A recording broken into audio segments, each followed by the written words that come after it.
All right, all right, all right. Welcome to another episode of Cyrus's podcast. Today I have a special guest. Actually, we're all the way out here in Nashville. I'm going to start calling him the king of Nashville because everywhere I go, I see his face on a billboard. Mr. Gary Ashton. He is the founder of the number one Remax team in the country. No, in the world. world. Yeah, in the World, world. world, I was going to world. say country, but in the world. Yep. You have absolutely crushed it in the real estate industry. But I want to really break it down, Gary, from the start, from where you're from to how you got to where you're at and how you scaled your business. So thank you so much for being here, Gary. No, you're welcome. So to get into it, I'm from England. That's why I have this outrageous English accent. Moved to America in 1990, and tried to retain my accent because what we did, me and my dad bought a motel, Clearwater Beach, Florida. Did that for 10 years, and I found that I knew how to advertise to the English because I used to work in advertising back in England. That was my job there, and realized that the Brits, when they come over, they like to meet somebody from England. Kind of like if you were going to a hotel in England, if you were American, you'd probably like, oh, this is great. The owner's American. I can chat to him and find out what the scoop is. What's the difference? How's it living in America? A little more comfortability. Yeah. So, and I knew how to reach the English through the advertising through. This is in 1990, don't forget. So there's no internet. So I used to use it's called the snatch space in the national newspapers where there's you can reach the whole of the country by a small ad, like an inch by one column across. Interesting. Yeah, and if you leave that to the very last minute, you can get it for next to nothing, kind of thing. So that's what I was doing. So we did that. Had the hotel, realized that the English accent was good for the Brits, so they feel comfortable when they meet somebody, an expat. And then the Americans like it because they think that obviously I must know royalty because I'm English. And in a roundabout long way, I did, because somebody who came that was referred to me, some friends of friends, and turns out one of the girls that came was friends with one of the girls that was the bridesmaid at Lady Di's wedding. So I could claim. So this is really funny, right? So I was in a band in England too, and we never made it like big time, but we had the same management as Chris de Burgh, who did a song called Lady in Red. I think we heard of that song. Yeah. So we opened for him. So we were at not Wembley Stadium, but Wembley Arena. So more like a hockey kind of arena, like 15, 16, 20,000 people. So we opened up for Chris de Burgh. And that was the night Lady Di came to see Chris de Burgh. So I can say that I opened up for Chris de Burgh and Lady Di was in the audience. Wow, that is whether she was actually there or not, or at the bar, or people generally missed the opening act. So, but I heard this story that she looked at you, fell in love. Yes. Yeah. Okay. Yeah, and then Charles had more money. So yes, and that was the motivation of coming here and building your real estate empire. Yeah. So okay. So you moved from England to here. You bought a motel. And was what was your game plan moving here? Was it to get into that industry, or what was So to keep going back even further, me and my dad owned what you would call mom and pop motels in Leeds. And so it was in a pretty rough area, but it was a good business. The clientele was all guys working on construction on these new office buildings that were being built.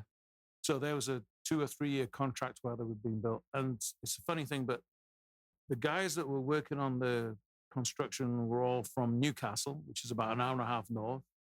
So they would come in Sunday night from Newcastle, stay all week and then leave Friday morning and then spend Friday working and then drive home Friday. So they would have the weekends at home, but come back and then stay with us for the week. So I think it was like 20 or 30 people. So they kept us full, basically, because we had the contract. Yeah, so we were doing really, really well, but that contract was going to be ending in 2 years or something like that. So this is in 1989. Me and my dad, my mom and brother kind of had like our last family vacation holiday in England, and we went to Florida. So we went to Orlando and Fort Lauderdale. Yeah. And I had always, so if I'm growing up in England, all I ever see is TV shows about America. So I'm born in 61. So in the 70s and 80s, I'm seeing Starsky and Hutch, but the original one, and then Ironside, all these American cop shows.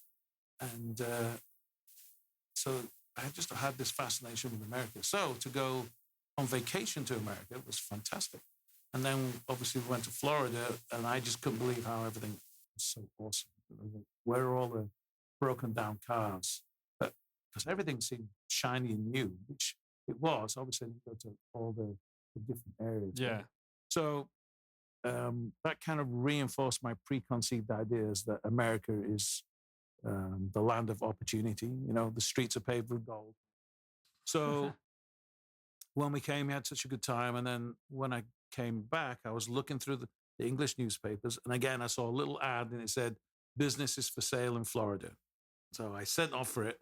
And what it was an English realtor living in Florida that was selling businesses. And he realized, let's get the Brits in, because at the time it was $2 to the pound. So when we would come over, the Brits would come over on like shopping holidays, vacations, because they would so much cheaper. Yeah. So in November before Christmas, they would come out. They come with empty suitcases and just go shopping. Go to Target, go to Walmart, buy everything that was already super cheap, and then they couldn't believe how cheap it was. So, why was I telling you that? I forgot. I went off, lost my train of thought. Because the English business salesman had put an ad that's out right. there. Yeah. So anyway, so I sent off for the information, and it was about the time I'd already said to my dad, we should sell the property in Leeds, the two businesses, because those were 100% occupancy. They were doing great. Yeah.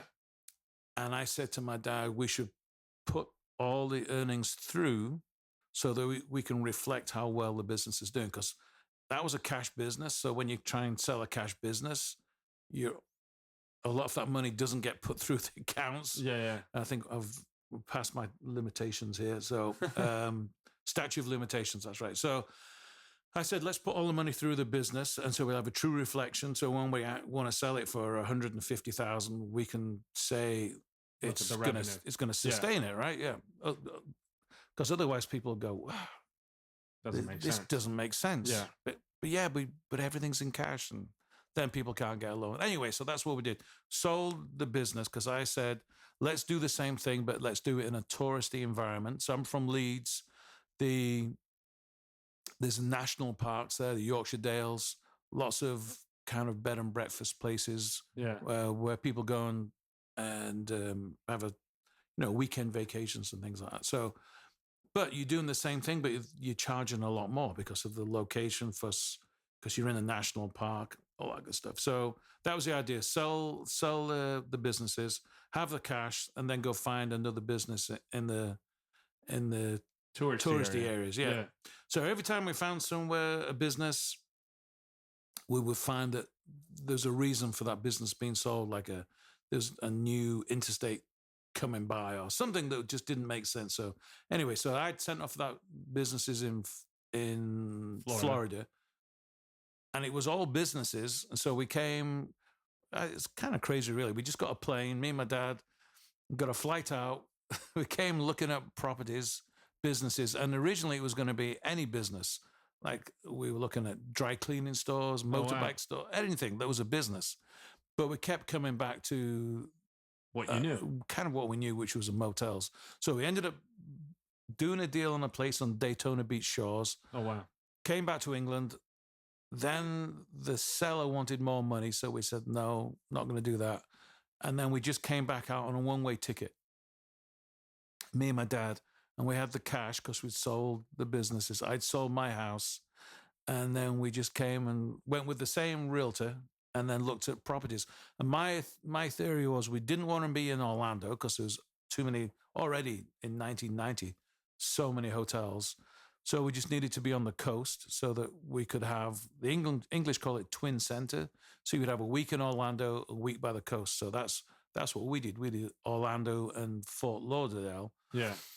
But we were looking at Daytona, and then we went to the other coast and looked at St. Pete, Clearwater, all those places. And then we ended up getting a place on Clearwater Beach, the island of Clearwater Beach. So, and we couldn't afford the actual beachfront, but we got Intracoastal, which is still pretty cool. And so we bought that. And that was in 1990. So I remember that we left England September the 6th, and by October the 2nd, we'd bought a motel. We had to do it on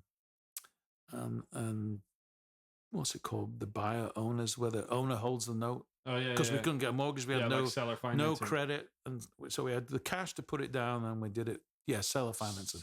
So you came over, you bought a motel, and then you're living in Florida at this point, right? I'm ducking and diving because I didn't have an immigration visa. My dad did, but I didn't. We had to. Wow. So now you're here. So how long did you stay in Florida? Because obviously, like I said, you're the king of Nashville now. So talk to me about so how long you stayed in Florida. What did you do there? Yeah, so I'm still playing music. Okay. I met another English guy. Then I met another English guy. So we had a band, and we were still, because that's what really my passion was playing music. So did the hotel. I do all the advertising and marketing for that to bring people in. And we got to the point where we had to renovate it. So I was doing everything. To start with, I was the maid. I was everything until we started making some money. Chief everything officer. I was, yeah. And so like at 11 o'clock at night, well, you have to wait up because people are arriving from England, and then they don't get in till 2 or 3 o'clock because the flight's delayed. But, you have to be up there and show them to the rooms, and then there's no towels, and there's the toilet that's not working, all that stuff. So, yeah, we did all that. So, but we did really well. It was a great location. And in the mid 90s, like 96, 97, 98, that's when the internet started. Yeah. So we were one of the first ones to get a website, which enabled me to then advertise in England. Instead of having trifold brochures, that's what we used to send out. My mum was still living in England. We get the Brits would call the English number and say, hey, we want to book a week in Florida. So my mum was doing all that because she stayed in England, because she was supposed to come out when we got the immigration thing, which is another story. It took a long time. Anyway, so we started doing really well with getting all the Brits in. And then we got the website, which I think I've told this story before, that I came from an advertising and marketing background. So I feel like I've got a right brain that's more focused on design and things like that. So when we created it's like a typical trifold brochure with the images of the hotel, some of the rooms, and you just do the writing, and that's what we would send to people in England. Yeah. When the internet came along, we were one of the first ones to create a website. So we already had the content, the pictures, and the wording. So we created this small website with that, just replicated the trifold brochure essentially. And then that's when I realized I could create extra pages using HTML. I could do it. So I was creating the user experience. I didn't realize what I was doing, but I liked it so that you have the rate card of what the rooms cost, the different rooms, and then I would have hyperlinks to show you what that room looked like, and then have a floor plan, then have a click on the window, so then you would see the view, and things like that. So, and you were building all of this yourself. somebody else built it, Okay. but I had the opportunity then to figure out what they did in HTML. So Yeah. then I could create another page. I could copy everything, but then change the content. So, and then I wouldn't say I was a programmer, but I got a little bit of an insight in how to do it. And so what I was doing, like I said, was creating the user experience. The user experience. Which I didn't realize, but then that became pretty handy later on when I got into doing real estate. So after 10 years of doing the hotel, I'm still playing music. Yeah. I met these guys from England. I met this other guy who was just happened to be in a coffee shop playing, and he was like a James Taylor and Neil Young, and it was excellent. So I never go up and talk to people and tell them how good they are, but this guy I did. And then I became friendly with him, and then my ex-producer for the band that was in England, and I stayed in friendly with him. This is the only time I can drop names because his name is Phil Palmer. So he toured with Dire Straits, Eric Clapton, Tina Turner. He's great. Wow. He was the number one guy for session work in England. And so he was our producer. So anytime I did something musically, I would send him stuff. And the other band that I was in, he liked it, and he made some introductions for us. But this guy, his name is Dave Hardin, he really liked him. And so he said, you should talk to some of the guys in Nashville, because he was on tour with Dire Straits. Dire Straits has a steel guitarist called Paul Franklin. Paul Franklin's from Nashville, so that's how that Nashville connection started. Yeah. So Phil was in Nashville, and he said, you should come up and I'll introduce you to people. Which, long story short, that's what he did. He introduced me to the CEO of, was it one of the big Warner Brothers? I think it was. I might be wrong on that, because this is 2000, so it's 20 odd years ago. Anyway, so everybody in Nashville loved the songs. I wasn't the songwriter. I was just playing on the CD. It's called 9 Years Alone. You can find it on I think it's on iTunes. Anyway, so everybody liked it, but they all said it's Americana. So this is 2000. This is really too early for people to like Americana, as it were, as a commercial vehicle for music. Yeah. But they said he's such a good songwriter, he should move to Nashville. So the idea is his songs have got so much authenticity. The words are amazing. The melodies are good, but they're not poppy country music. So the idea was for him to write with the poppy country music guy, so you could get the combination of the pop and the authenticity and the and just get something that could appeal to people on different levels. Anyway, so we sold the hotel in Nashville, and then they moved up to sold the hotel in Florida, moved to Nashville. So you moved to Nashville for music. For music, yeah. Yes. For nothing else but for music. Mm-hmm. So then you're out here. So this is what happened, was that my street where the hotel was going to be developed. So developers came in and they were talking to all the different owners. Yeah. So I said, we should all band together and talk to the developer, and get better deals, essentially. Yeah. And so I had another English guy that owned the Century 21 in Florida. I forgot his name now. And he said, you should get into real estate. And I was like, no, I'm going to be a musician. I'm going to play drums in Nashville because I'm so good. And how old are you at this time? I'm 30 something. So, 61. So 2000. So I was like 30, I don't know, 38, 39. Yeah. So I knew that I wasn't going to be able to go touring because I'm married at this point. But Phil told me, he put me in touch with the top session players in Nashville. Yeah. So when I went to Nashville, they all treated me like I was pre-approved. Like, Gary's awesome, because Phil introduced us. And then I realized that I can't read music. These guys are, them as like 18-year-old kids who are just phenomenal. Yeah. I mean, they were just amazing. So I realized I'm never going to make any money at music. I'm good, but not that good. Yeah. Then I realized I'm pretty average, really, when it comes to like Nashville. The musicians are amazing. So, but because we'd sold the hotel, I knew that I was going to get into do some real estate for 1031 exchange. Yeah. And then the idea was to buy some investment properties, get the inside track, get the intel, and then that's how I would make my money. I would do real estate on the side and have this amazing musical career. Wow. And then I realized that's not going to happen. So when you moved out here, you also got your real estate license? Is that? I got we moved out in 2000, October 2000. And then I got my real estate license in. Okay. And you had absolutely no intention of ever being a real estate agent other than like you plan to be a musician. Yes, I was going to be a musician. I want to be a a real musician estate agent on the side. Yeah. So I could go and buy investment properties. Yeah. Okay. That was my plan. Yeah. And then when did you realize that shift of like I'm Well, I went to a session with Eddie Bears, who's a big session guy.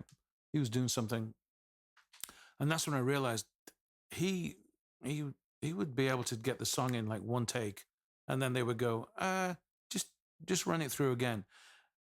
And that's when I realized that, I was thinking I was pretty good, but for me, if I'd have done that song, I'd have had to listen to it like 10 or 15 times to kind of be aware of it. Yeah. And then play it through 4 or 5 times. And then maybe I would get something pretty good. And it would take a bunch of, so I'd literally be there all day.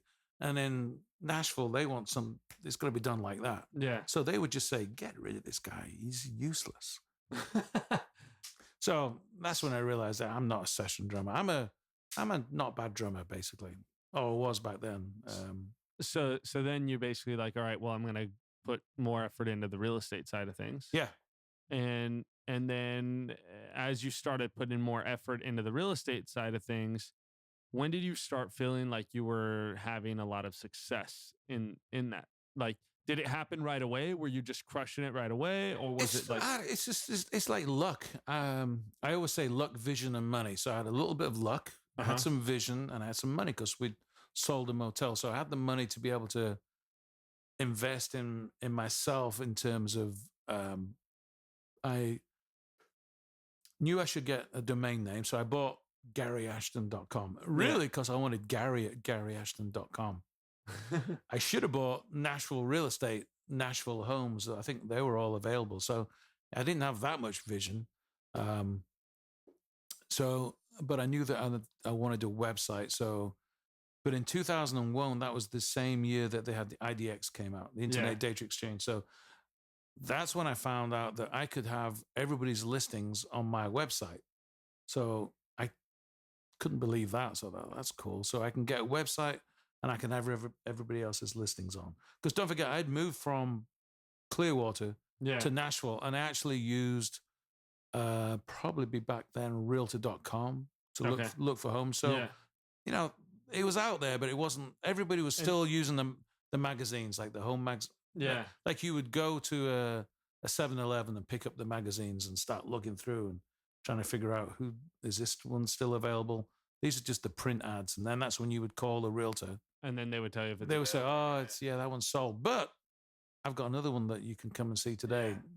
So you, when you first got into real estate, were you with Remax? Have you always been with Remax or? No. So the house that we bought was with it's a big regional company called Crylac. And so the agent that sold us, he said, you can come and help me out if you want. So that's what I did. I went and helped him out. And I do remember that he said, here's a bunch of people that called on my signs. You can just, like a piece of paper. He said, just call them. So that's what I did. I started calling people. That was a bit soul destroying. So you actually, like, do you feel like that was a big game changer, is getting that mentor in the business to start off? Or do you feel like if you would have done it yourself, it would have been changed? I'm just curious. So what, having him was great because he brought me into the real estate, told me this is what you kind of got to do. But he pretty much said, here, you're on your own, call some numbers. So that Okay. didn't last very long. So then I realized, who's the most successful person in the office? So there's still a realtor, a guy called Steve Shrum. So Steve would always be at the team meetings. He's always the leader on the sales. Yeah. So and he's a young guy, and I was like, I need to figure out what he's doing, because he was always super well dressed, worked out, had the always had a shirt and tie, good looking dude. And so it turned out that he ended up getting divorced. So I just went up to him and said, hey, do you need help? Yeah. Because his wife was the one before I got divorced. She was helping with all the paperwork. And he said, that would be great. Thank you very much. And then I said, what are you doing with all these leads that are coming in from the sign calls? Because back then it was, had this number, and it would email him, I think. Yeah. And he said he wasn't doing anything, because I think his wife was kind of dealing with that. So I said, well, let me take those calls, and then I can have them as a buyer. And he said, all right, well, we'll split that 50-50. I was like, oh, okay. Because back then I still had the mentality, well, you're not doing anything with them. You should give it all to me. But, then I now realize, well, he spent all the money to generate those leads, so he should have a fair share of them. So, exactly. And then also 50% of something is better than 100% of nothing. So I started doing that. And Steve had, what's his name? A Proctor, a Remax agent from Canada, Craig Proctor. Yeah. Okay. Craig Proctor. He had a Craig Proctor site. So I thought, I should do that. So then I got one. So it's a template site. And so that's when I started getting into the idea of I can generate my own business. Your own business. So I got that site, and then I got I can't remember the name of another company. But that's when I realized the limitations, because I wanted to be able to create my own pages and create my own workflow and things like that. And so that's when I went to Real Estate Webmasters. Somehow I found them. And so they're out of Canada. They're expensive, but they're really good at SEO. And also you can tell them, what about if I did this and this and that? And then we can do that. So you pay for the programming time. So it's kind of like, you can have a nice car, but if you want to go and trick it out and you got to pay the extra. But they can do it. They go, yeah, we can do that. We can do anything you want. And sometimes you blow the car up because you do too much. Yeah. But they were great. So that's when I realized I need to do that. So I bought the domain Nashville Buyers back then. Yeah. That was in 2003. And that's when I was actually, Morgan is the founder of that. Me and him would be on instant messenger, just going back and forth with ideas. And so I was one of the first ones to fly up to Nanaimo, because they're out of Canada. Because I would like to sit in front of people and visually look at it together and go, what about this? And anyway, so went up there and got on great with them and did my own first website, custom site. Advanced Access, that was the other one I used way back when. So then you had these, you built your websites, and then you start generating your own leads. Yes. And then, so there's another thing that came about. Google came about, I forgot what year it was, but the pay-per-click stuff. Oh, okay. So I was one of the first ones to do pay-per-click. So that's where I started generating money. I can't remember which came first. Maybe it was the pay-per-click, but the Advanced Access, but I needed them to come to my site. It wasn't working to that. So I went to the Real Estate Webmaster site. So then I was spending, $10 a day on it. And so I was investing money in it.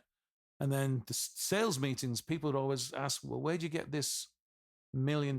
So this is back in 2001. How'd you get that $1 million buyer? And I would say, sphere of influence. Because I didn't really want to tell them, because it was pay-per-click. And then that seemed too easy to me. But the fact is, I'd also spent back then $5,000 or $6,000 on a website. So back in 2001, that'd be more like spending, I don't know, 15, 20 grand now. So a lot of people were thinking I was crazy, but I knew that if I could get a couple of sales out of it, then it would pay for the site. And so I was doing pay-per-click. It's a long story. But then the guys that own Nashville.com, which is a big geo domain. So it was ranking. Back then, it was ranking for absolutely everything. They were trying to find an agent that could deal with all these inquiries that they were having, because their site, whatever it typed in for Nashville, it would be number one, like Nashville cars, Nashville theaters, Nashville, and then Nashville real estate was always number one. So they were generating all these leads. And they were trying to find the owners of Remax or Century 21 or any big brokerage, Crylike, Bob Parks, and talk to them and say, hey, we got all these leads. Do you want to buy them? Yeah. But probably akin to somebody trying to get hold of you today. Would they be able to get straight through to you? It might have a secretary, or there's a filter that they might say, let me see if I'll get Cyrus to give you a call back. And then they go, Cyrus wouldn't be interested in that. Yeah, exactly. They filter it out. But if you'd have seen it, you go, hell yeah, I would want to talk to these people. So anyway, so they decided they couldn't get hold of anybody of the decision makers. So they went to Google, typed in Nashville real estate. Who's number one on PPC? Well, that was me. So then they called me, and then they said, we have the ability to give you a ton of leads. How many are you getting? And I was getting maybe 1 or 2 a day, which is enough for me. That's a lot. Right, for PPC. Yeah, so I was doing good.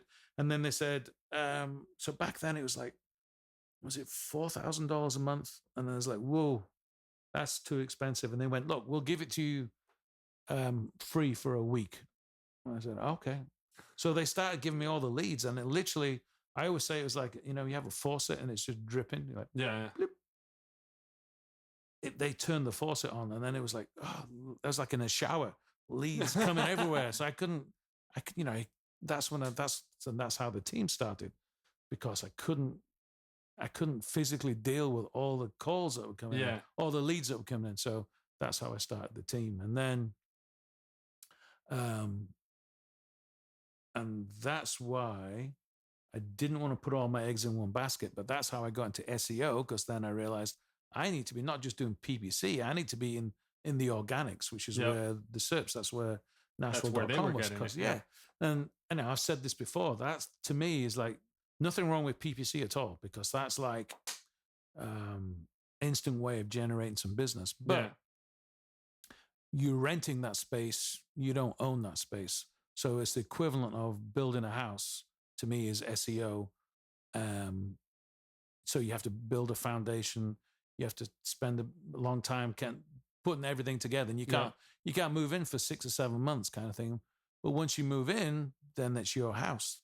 Then all you have to do is preventative maintenance, which is, keep cutting the grass, keep the painting. Just maintenance. Just take care and that's of what it. you got to do with the website. So if you spend all that time to get the SEO right and create the content, eventually Google will say, this is a good site. This is really informative. Let's bump it up in the ranks. And that's the theory. So that's what I did. And so I spent money that I generated through PPC and Nashville.com, then put that back into creating a website of my own, Nashville Buyers, and then eventually became NashvilleRealEstate.com.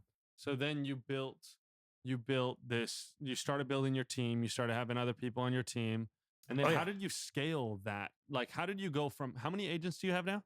We're about 150, 160. 100, I can't remember. We're up and down. Let's say 150 agents, 160 agents. How did you go from just Gary to 150 agents and being the number one Remax team in the world? Did yeah, exactly. Is that what you expected, or did that happen because no, and I actually have this thing, like, people want to be on teams and they want to create teams. And I feel like the time to create a team is when you can't handle a business. So all I was doing was creating more and more business. So each time because I like shiny objects, I like doing things that generate business. And then the SEO, I spent more and more invested in the SEO. So that generated more leads. So then I've got more leads to give out. So I always equate it to like there's two analogies here. I like analogies. A tennis ball machine, which is shooting out balls at when you're practicing tennis. Yep. So if you imagine each one of those is a lead, and you're in and stood in front of the tennis ball machine. Each time that lead comes out the tennis ball, I can catch it. And then when you catch it with your right hand, I'm right-handed. You catch it with your right hand. That's a great lead. Let me put that in my, like in your elbow. You cradle it on your left arm and your elbow. So then you get another one. So you catch that one, and you cradle that one, and then you get another one. So when you get to 10 or 15 leads, you can still catch every new lead that's coming in.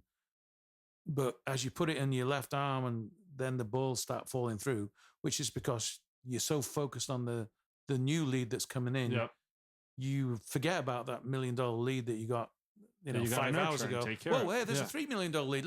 Let me get that one.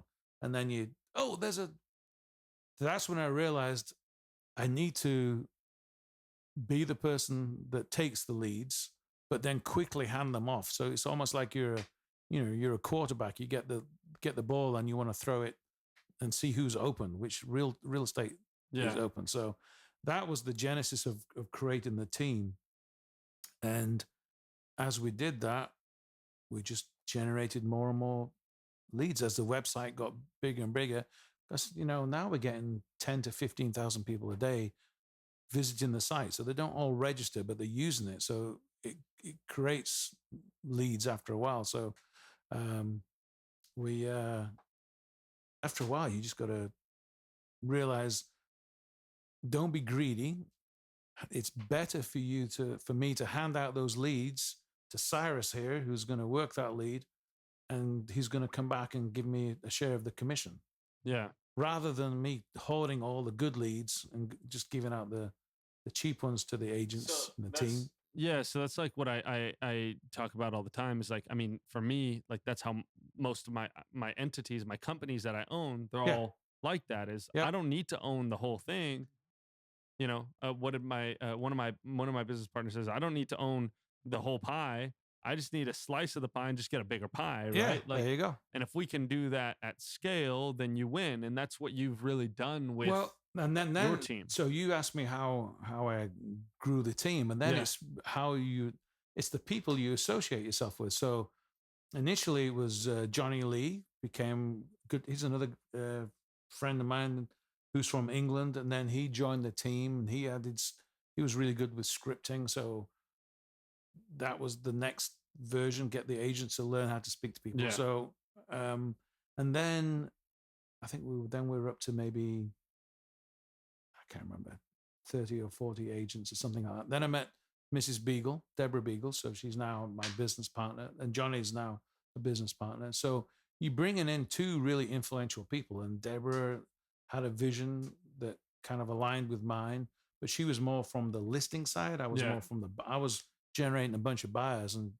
she said, well, I've got all these builders.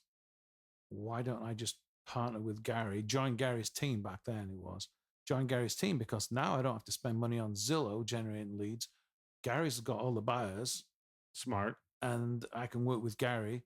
And I was always trying to figure out, how do I get builders and how do I get listings? So it was a perfect match, really. And then Deborah is just naturally a leader and came in and wanted to work with the agents. She's all about education. So, I got my strengths, and then Deborah's got hers, and I think that they perfectly complement each other. Yeah. Really. So what I'm hearing is basically you saw, hey, look, these people are an asset to my business. Let me give them something. It wasn't as intentional as that. It just happened. It was just like, the full story is how I met Deborah was, I was working with the Titans, the general manager, worked with him when he bought his house, and then I knew that he was selling his house.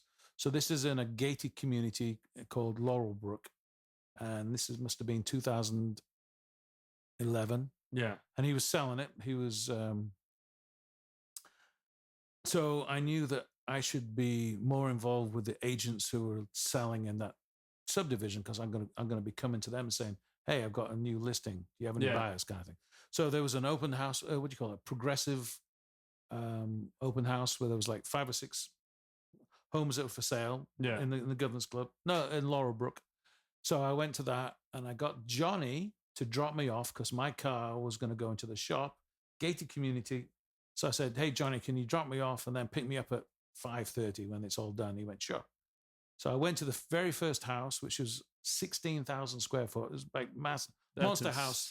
Yeah. So, and then walking through the house, it's just a bunch of like 15, 20 agents. Yeah. You're walking through, looking at it. You've been there. And I kept bumping into this lady who was super nice. And I'd say, oh, this is nice. And she said, fantastic house. Look at the details and so. And then you move on. And then I bump into her again. And I was like, oh, hey, I love this house. Yeah. And then I think after the fourth or fifth time, we were kind of laughing. It's like, are you stalking me? What's going on here? Anyway, so that was funny. So I just chatted to her a couple of bits. And then as I was leaving, because she was there with another lady, as I was leaving, because I didn't have a car, because my idea was I'll just bum a ride with another realtor to the next. So as I was leaving, there's this nice big black Cadillac getting pulled up, and then there's Mrs. Beagle gets into the car.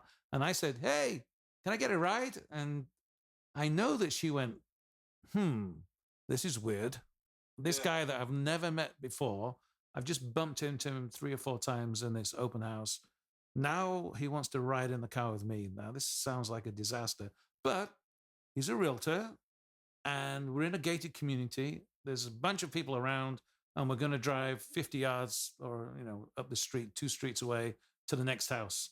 And then I've got the name of Molly was with her. So she said, and she processed this in microseconds. Yeah, come on, you can get in. So I rode in the back with her. And then I was chatting to her and saying the reason I was here is because I was about to list a house. And I said, I'm about to become the official real estate agent of the Tennessee Titans. And then I gave her my card. And then this is a good thing. She actually knew who I was then when I gave her my business card because she was aware of my, my website essentially. So that's how I met Mrs. Beagle. And then we got on great and I went around all the 4 or 5 other houses and swapped numbers. And so what I keep hearing is I mean, that was just luck. Yeah. But what I keep hearing though as well is like you were really at the forefront of tech as far as the website goes. Yep. And that's what really led you to a lot of success early on. I would say so. Yep. And now, and we were having a conversation earlier today where we were literally just talking about this is when we see a new tech, it's like, hey, let's try it out. Let's see if it works and let's go for it. And I feel like I do the same thing. I'm a shiny object guy. Yeah. So, and I now know that Mrs. Beagle kind of runs everything. She's all about the training and all about compliance and making sure that agents are writing contracts properly. And we've got all these systems set up. So Scott Hull, that's another integral part of the growth of the business. He's behind all the tech. Yeah. I always say that I think I'm techie until you meet somebody who's really techie. Scott, and so he's an interesting combination of sales because most people are salesy, but they're not techie. So Scott is techie, but also sales. So he sees things from a different perspective. Yeah. Yeah. Which is very important. Yeah. Programmers are all geeky and can program stuff, but they don't really have the vision to know why you're creating the mousetrap. Yeah. So he does. He can see it from both sides. So that's why we got into a while, so having Scott and Deborah, they took between them, they've become integral and part of the growth of the company. Yeah. And so the shiny object stuff, I know what I was going to say is now when you go to conferences, people say, you're the visionary, like they say, Cyrus, you're the visionary of the company. So that's what the other people, the other leaders kind of go, let's get Gary out of stuff because he's just going to mess things up. If we call him a visionary, then that will appeal to his ego. And then so he can be all into the shiny objects because I'm sure what you do is you go, this is a shiny object, Scott. This is fantastic. Can you make it work? And then you're like, well, yeah. So I was. So then that leaves Deborah and Scott to go, oh, well, I guess this is pretty good, but we need to do this and we need to have this and Yep. this. We need to have that and that. All the stuff that, I don't think of, I go. Yeah. So they called me the visionary. Yeah. So I'll just get out of the way. I think there's 3 steps to accomplish anything. I talk about it all the time. It's visualizing it, mapping it out, and then executing. And I think that there's certain people that have those 3 traits, right? There's certain people that are visionaries like yourself, right? Yeah. Where you see it and you're like, oh my gosh, this is what it is, blah, blah, blah. But then there's people that all they do is map out. Like those are the people that like get into the mapping and then it's analysis leads to paralysis if you don't have an executor, right? And there's some people that have a balance of it all, right? But you have to execute. That's what they're called. Yeah, there's another word that John Chaplack they talk about it. You got the visionaries, and then you got the implementers and the people that do all the real work. Yeah. So that's, but obviously they've got the visionary aspect too. But correct. They just get me out of the way. Well, yeah, that's my point, right? There's like obviously you know how to map out and execute because you've done it and you built the business before that you even met them, right? But are you the best person to map it out? No. Like 100% no. But this is so like I'm a big believer in success leaves clues, and like I think a big part of your success story from what I'm hearing is like you are a visionary, but you also know how to get out of your own way. Yes. You know how to say, hey, look, this person is way better at this That's than it. me. You recognize talent in people. So like, how do we meet Scott? That was just luck. But Deborah, I think Scott was gonna, when he was married, having the first baby, I think that because he came from a music background. Yeah. He was an engineer, but just super, super smart, super techie. And then was gonna, because he wanted to spend more time with his wife, the baby, he said, I'm just gonna get a 9-to-5 job sitting in a open house, new construction. And then Deborah went, no, you're gonna get so bored of that. And Scott was such a good salesperson. And then people would always go, well, how come Scott's getting all the best leads? Which he wasn't. He was just getting the same leads. More. Yeah, he was good on the phone and he was good with sales.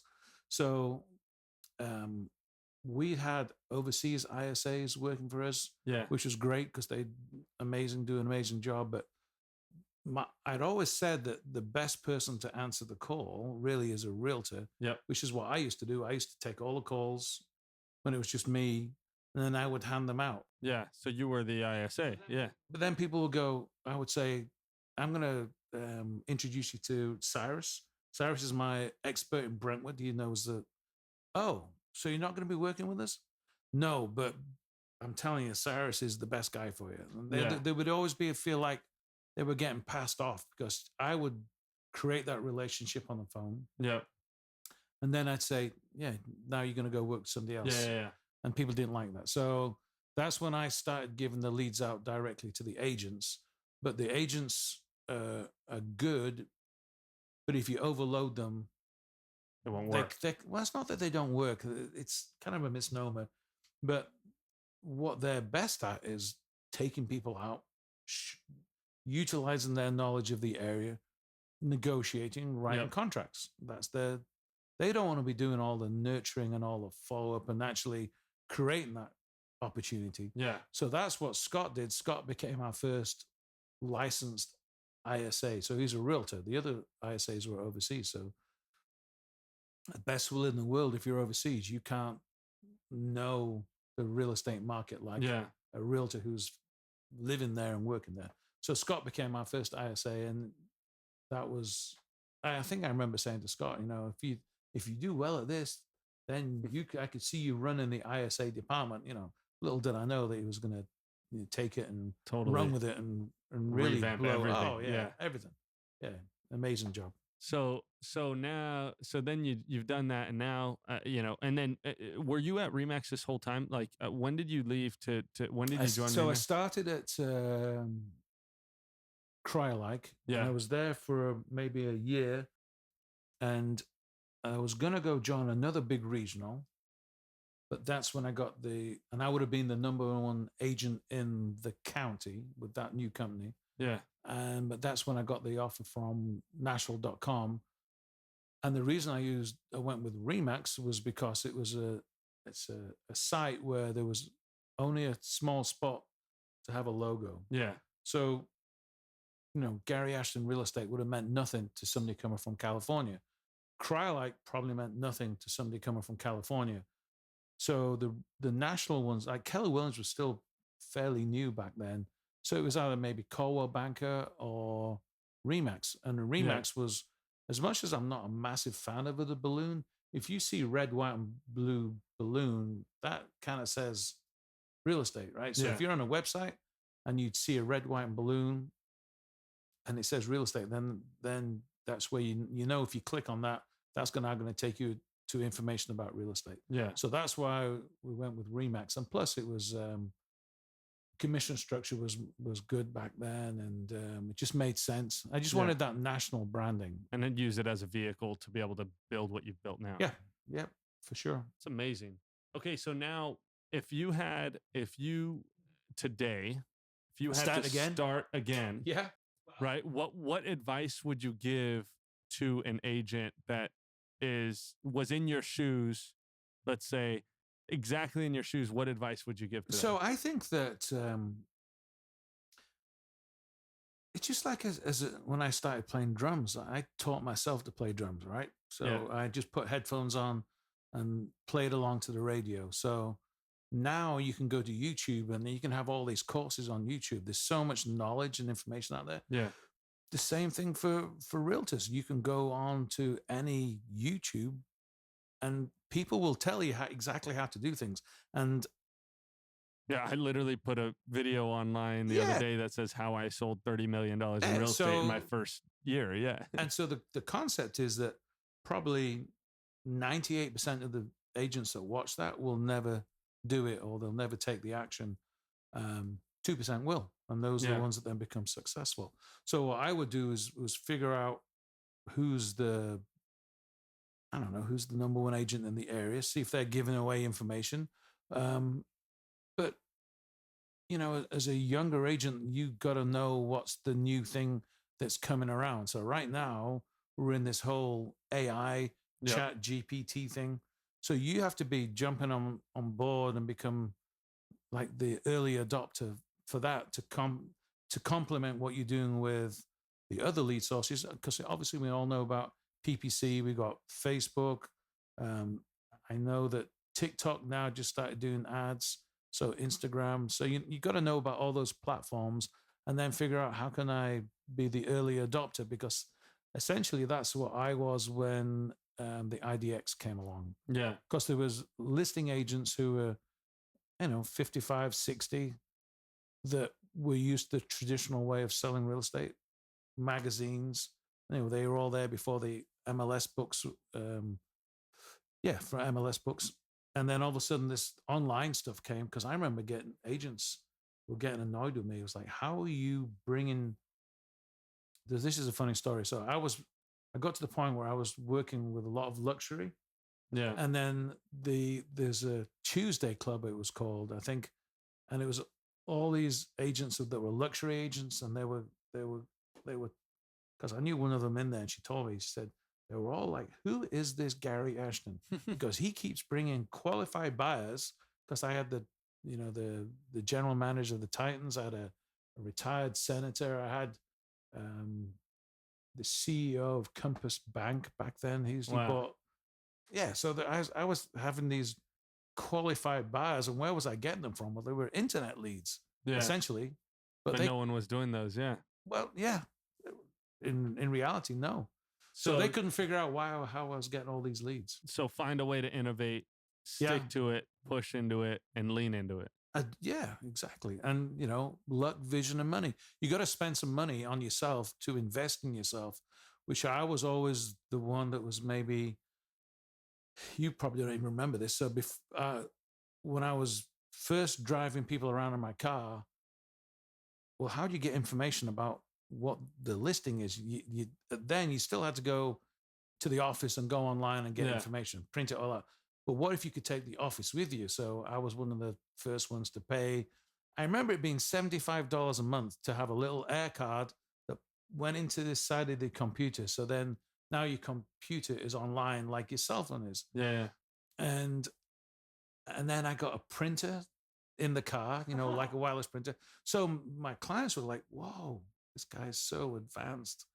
But it was only $75, but $75 was probably seemed like a lot more. Well, it's but like what we talked about though earlier too, is right. Like I was showing you this tech, and it's $50 a month. yes, And agents sometimes aren't willing to spend that money, but if you spend that money, you're going to exponentially have growth. you have to speculate to accumulate. And I know you got to, that's what I'm saying. You have to invest in yourself. Yeah. So a lot of people will do go to the conferences and make sure that you're networking with people, because, you know, like two of my best buddies in real estate, Chris Lindell and Justin Haver. And I've known those guys for maybe 10, 15 years now. And then they're like, Justin's the #1 Remax team in Canada. Chris Lindell out of Minneapolis. Yeah. He's super innovative, and he's now a big independent. And you and I met at a conference as well. Yeah, exactly. So yeah, that's right.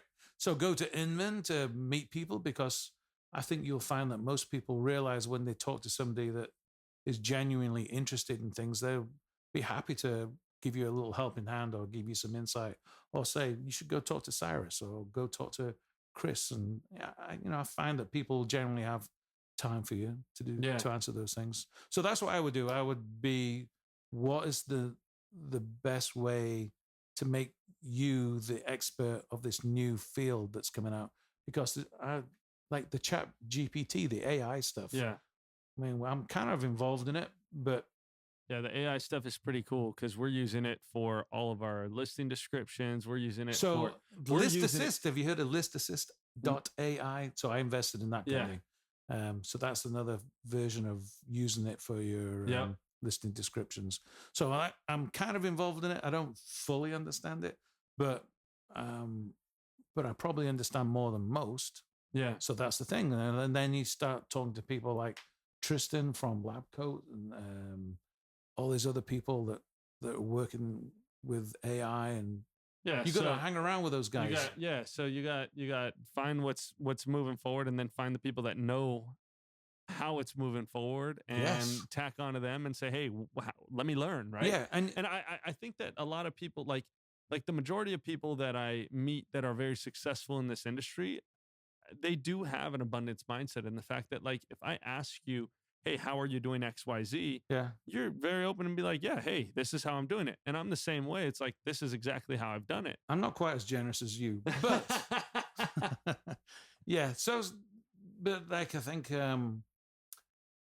anything that new that comes along, you just have to make sure that you have an open mind to be able to start learning about that. Because if you wait and wait and wait, then all of a sudden everybody's talking, 6 months ahead of you. And they're like, at that point, it's really hard to catch up. Yeah. So you need to make sure that you're in at the start, and then, like I said, have an open mind, and you got to invest in yourself, I love it, Gary. Thank you so much. Thank you so much for putting this. I'm stoked that we put this together. Good. I'm very excited. I'm glad we had good weather here in Nashville today. You know what? It was 81. I picked Cyrus up from the airport, and it was 81 degrees. So I have a convertible, so I picked him up, which is, I mean, what we're in, like March, February, something, right? Yeah. It's crazy. Yeah, it's great weather. Brought the California weather with me. Yes. Saw your 500 billboards here in Nashville. Yep. And you are the king of Nashville. Try. You are the founder of the #1 Remax team in the world. And you have quickly became one of my very good friends. I appreciate you so much, Gary. Thank you for being on. You're welcome.